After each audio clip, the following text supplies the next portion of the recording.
Централни вести на Канал 5. Добро вечер и ви благодарам што сте со нас. Почнуваме со насловите. Нова група деца со симптоми на труење примени на детска клиника. Изворот и натаму непознат. 7 деца по епидемиолошките анкети се изјаснуваат дека воопшто немале контакт со кујната. 9 училишта во Карпош под лупа на АХВ.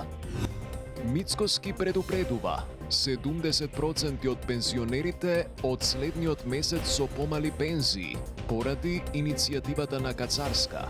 Последните информации се дека веќе одлуката е донесена, дека е подпишана од нејзина страна.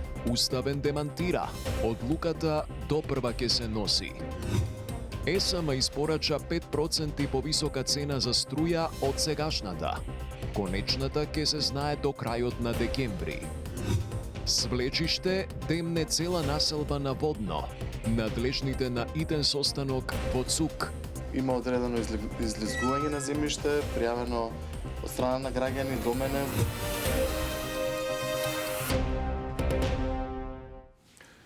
Расте бројот на деца со симптоми примени на детската клиника по случајот со труење во основното училиште Димо Хаџидимов. Има случаи на деца кои и воопшто не јаделе во училишната кујна, која е под клуч, но пројавиле симптоми.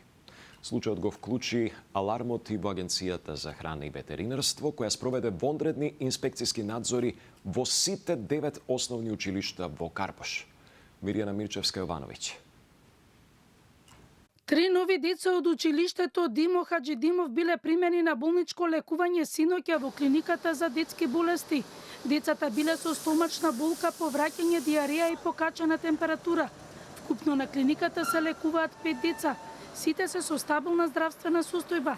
Неколку деца биле прегледани со поблаги симптоми на труење и биле пуштани на домашно лекување, потврдуваат од клиниката за детски болести. Од Институтот за јавно здравје се уште не го потврдуваат изворот на масовното труење кај деца и вработени од училиштето. Земени се примероци од неколку училници, кујната, чешми и брисови од вработени. Децата на мене вчера имале млеко и конфлекс, мусака и круасан.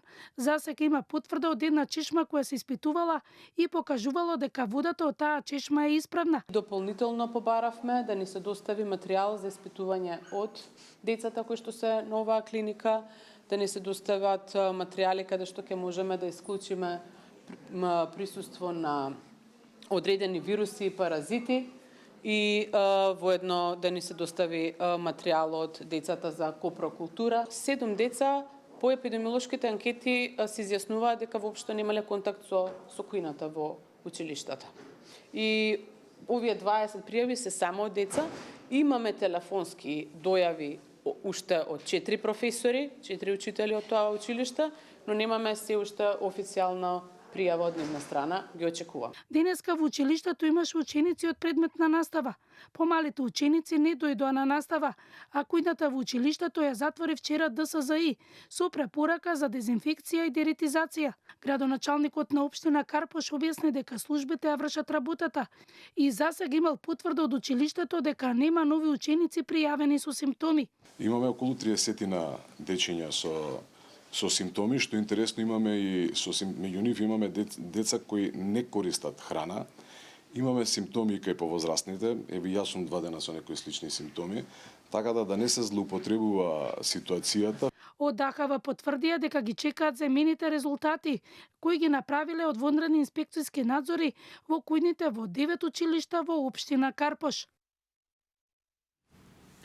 Свлечиште демне цела населба на водно. По иницијатива на општината Центар, во Центарот за управување со кризи содржа итен координативен состанок, свикан поради појавеното обрушување на земјиштето.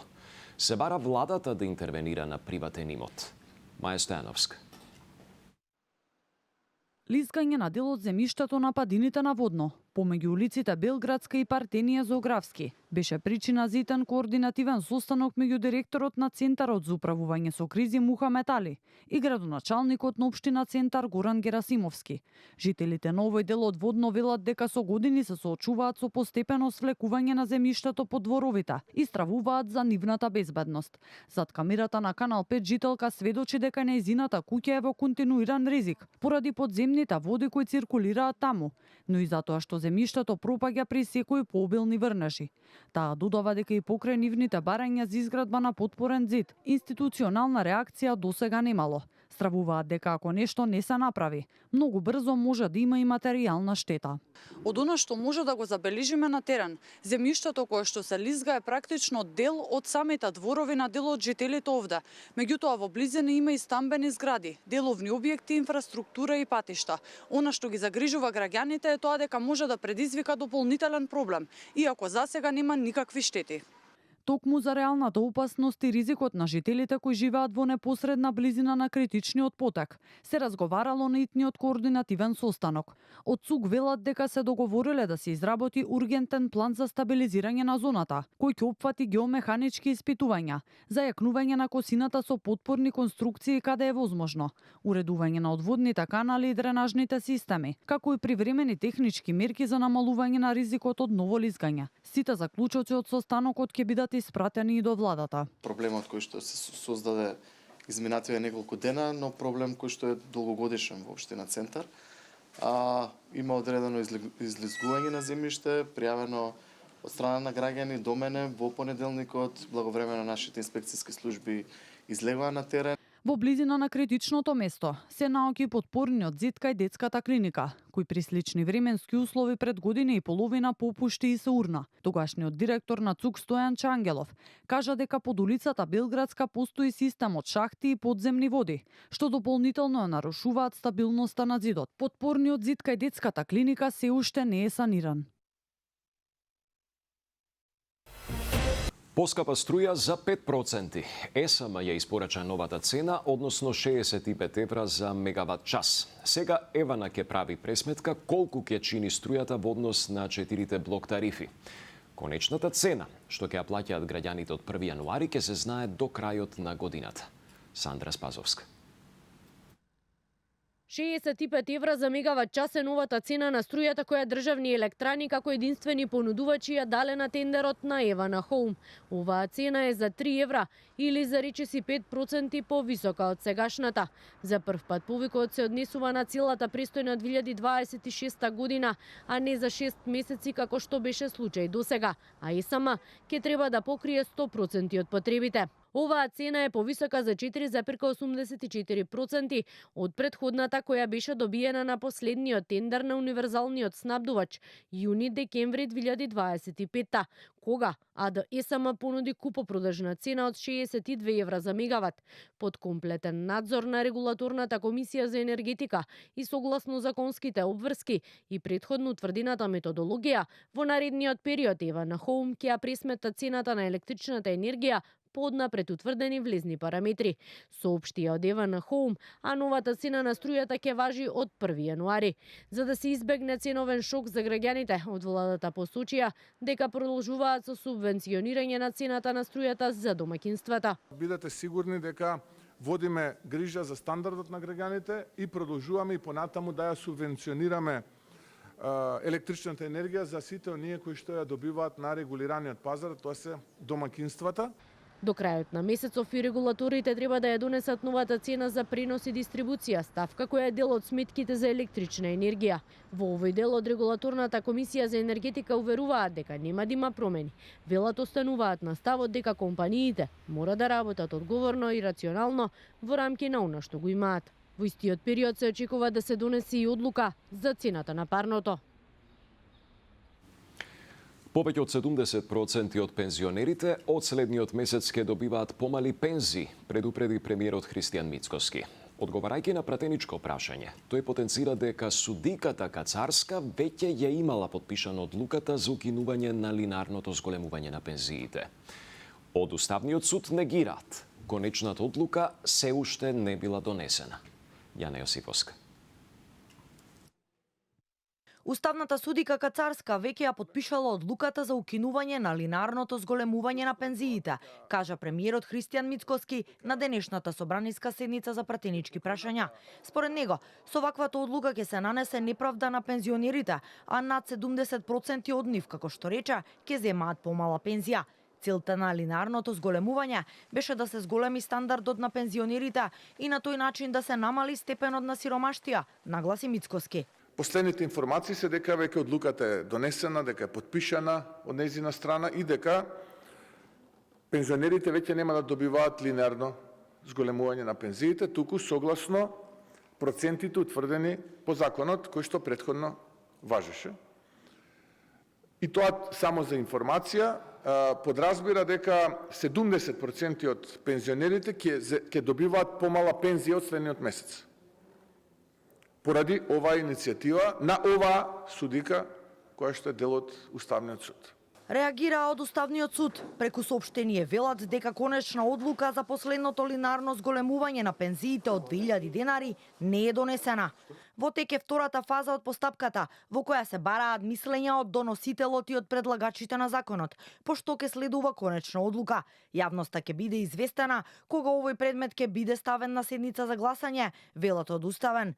Во однос на прашањата дали Уставниот суд поведе постапка за сите линарни покачувања, кои досега беа исплатени на пензионерите, од Уставен повторуваат дека нема да се преиспитуваат одредбите, кои го опфаќаат зголемувањето на пензиите од по 2500 денари во септември 2024 и март 2025 година, бидејќи тие членови повеќе не се дел од правниот промет.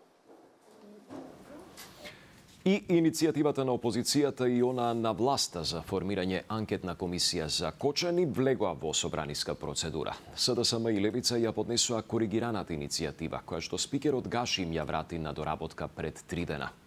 Од опозицијата очекуваат дека и двете иницијативи ќе се најдат на дневен ред во собранието. Ивана Стојановска.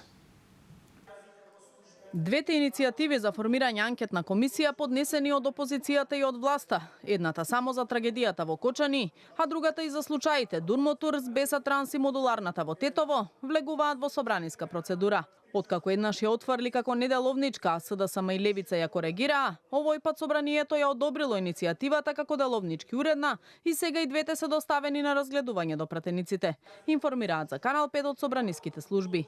Дали и која иницијатива ќе биде прифатена ќе одлучуваат народните избраници, најпрво во матичните собраниски комисии за политички систем и законодавно-правната, а потоа и на пленарна седница. Од опозицијската Левица не ја исклучуваат можноста да се формираат две анкетни комисии и најавија учество на нивни пратеници и во двете. Ние како пратеничка група со 6 пратеника имаме право на по еден представник во двете комисии, и во таа кај што ние сме иницијатори, и во другата ние ќе учествуваме и во двете комисии. Јас очекувам да се формираат веќе на наредна пленарна седница. И двете. Од владеачката вреди, чии пратеници се дел од предлагачите заедно со ВМРО ДПМН и ЗНАМ за формирање проширена анкетна комисија, на која освен за пожарот во Кочани, ќе се расправа и за оној во модуларната во Тетово и за автобуските несреќи на Дурмотурс и Беса Транс, сметаат дека само преку ваков сеопфатен пристап може да се лоцираат институционалните празнини, но и индивидуалната одговорност во сите 4 случаи. Во меѓувреме за трагедијата во Кочани ќе се расправа и на постојаната анкетна комисија за заштита на човековите права и слободи, закажана за 9 декември, а со која председава пратеникот Апасиев. На дневен ред е представката од родителите на жртвите во несреќата, поднесена до собранието уште во јули. Новаа комисија ќе се обратат и родителите на загинатите деца, а поканети да присуствуваат се и спикерот Гаши, премиерот Мицкоски, председателката Силјановска Давкова, министерот за внатрешни Тошковски, како и координаторите на пратеничките групи. Целта на комисијата е лоцирање на политичка одговорност и формирање заклучоци за конкретни законски измени со цел адресирање на системските пропусти кои доведоа до најголемата трагедија во земјава, во која животите ги загубија 63 лица, а над 200 беа повредени.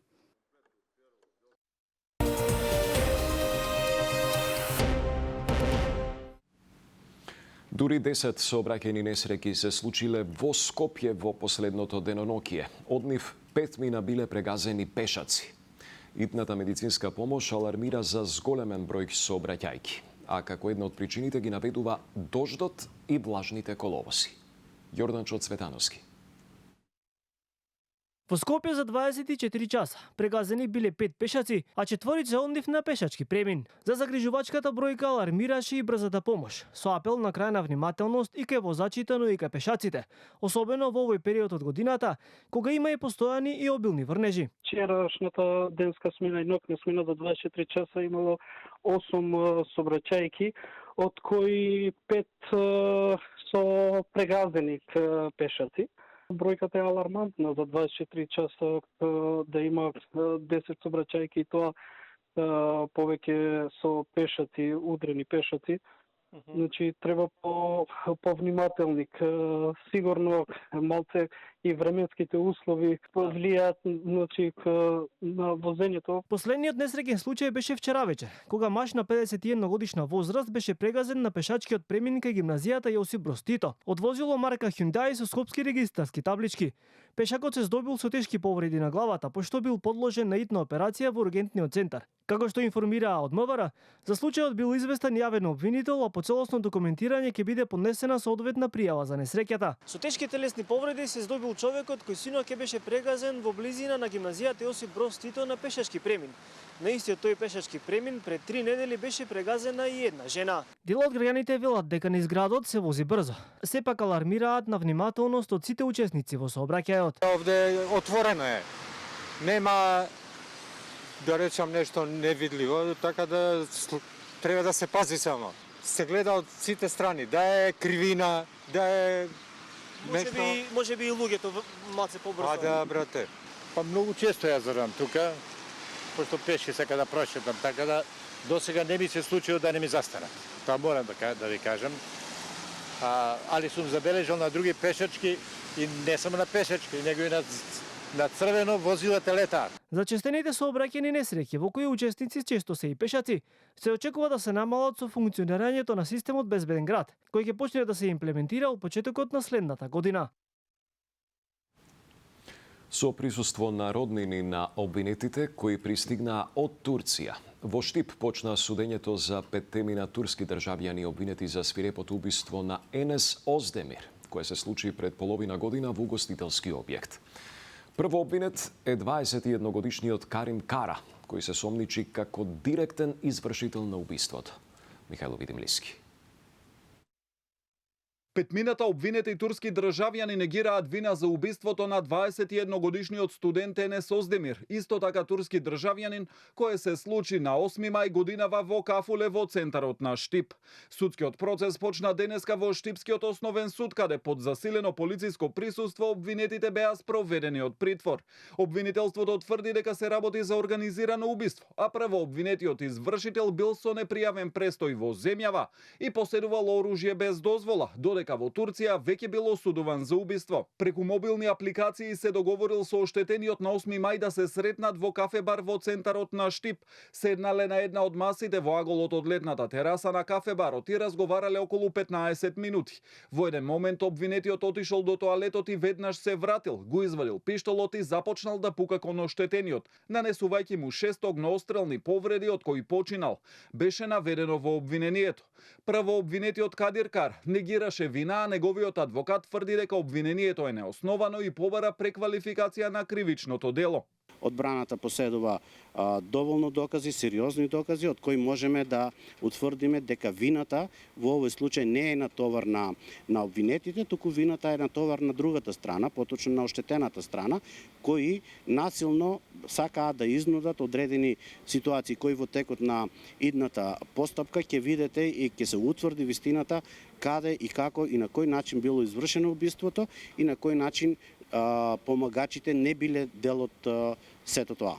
Вина негира и останатите 4 обвинети кои се товарат за помагање. Инаку снимка од пукањето се појави уште истата вечер кога се случи, кога сите беа уапсени во близина на наплатната рампа Миладиновци, откако со автомобил избегале од местото. Следно рочиште за случајот е закажано за 19 декември.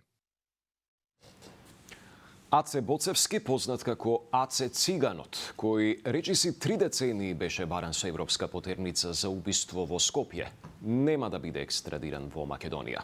Солунскиот суд одлучил дека случајот е застарен и му ја укина мерката притвор.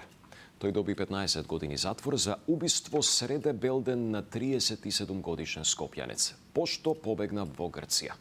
Сања Трајковска-Ставров. Ацо Буцевски, познат под прекарот циганот кој пред речиси 30 години изврши ладнокрвно брутално убиство среде бел ден во центарот на Скопје близу собранието, нема да одговара за крвавиот настан што го внесе во македонската криминална историја, бидејќи откако беше притворен во Солун, тамошниот суд сега одлучи да не биде екстрадиран во Македонија. Оти делото му застарело, пренесуваат грчките медиуми. Буцевски е веќе ослободен и од притвор, а пред грчките судови тврдал дека бил мета на политички прогон, како и дека во Грција започнал нов живот и имал свој бизнис, изнајмувал соби во областа пиерија. Буцевски преку своите адвокати изјави дека во тој период служел во личното обезбедување на тогашниот претседател на државата Киро Глигоров и дека бил на мета од политички причини. Според неговите тврдења бил задржан во притвор 90 дена, пошто бил пуштен на слобода, а потоа избегал со пасош издаден од властите на неговата земја и се преселил во Грција. Објави грчката новинска агенција АНМП. Буцевски, кој денеска има 60 години, беше уапсен во мај годинава во Катерини, каде што живеел подолг период. Во ноември далечната 1997 година македонските весници пишуваа за автомобилската потера среде строгиот центар и свирепото убиство во стилот на Ал Капоне. Буцевски управувал автомобил Корвет. Го стигнал 37 годишниот Сеат Ибраими кој излетал од патот со својот автомобил Мерцедес што го управувал и удрил во дрво, пошто Буцевски излегол и испразнил цел шаржер врз него. Убиство со подпис, ладнокрвно, брутално и пред очите на градот, пишуваа пред околу 3 децении македонските весници. Според документите од македонското обвинителство, Буцевски намерно предизвикал сообраќај на несреќа, а кога Ибраими излегол од возилото за да ги види оштетувањата, бил застрелен. Судењето се одржало 1 година подоцна, но судениот веќе не бил достапен за органите на прогонот и за издржување на казната. До ден денес неговата фотографија стои на веб страницата на МВР како лице кое треба да биде зад решетки и е барано со меѓународна потерница. Министерот за надворешна и надворешна трговија Тимчо Муцунски денеска и утре престојува во работна посета на Вилнус, Литванија. Во рамките на првиот ден од посетата, тој оствари средба со својот домаќин, министерот за надворешни Кештутис Будрис. Разговорите опфатија низа теми, меѓу кои билатералната соработка, координацијата во рамките на мултилатералните организации и партнерството во НАТО. Посебен акцент беше ставен на европските интеграции, при што беше нагласена потребата од заеднички и засилен ангажман за забрзување на процесот, особено во светло на престојното литванско председавање со Советот на ЕУ, информира од МНР. Во градот Скопје се одржа првото координативно тело на градоначалниците на скопските општини. Градоначалникот на Скопје Орце Ѓоргиевски ги представи главните приоритети. Веќе следната недела ќе распише тендер за скопскиот Луна парк. Елизавета Дамјановска-Спасеновска.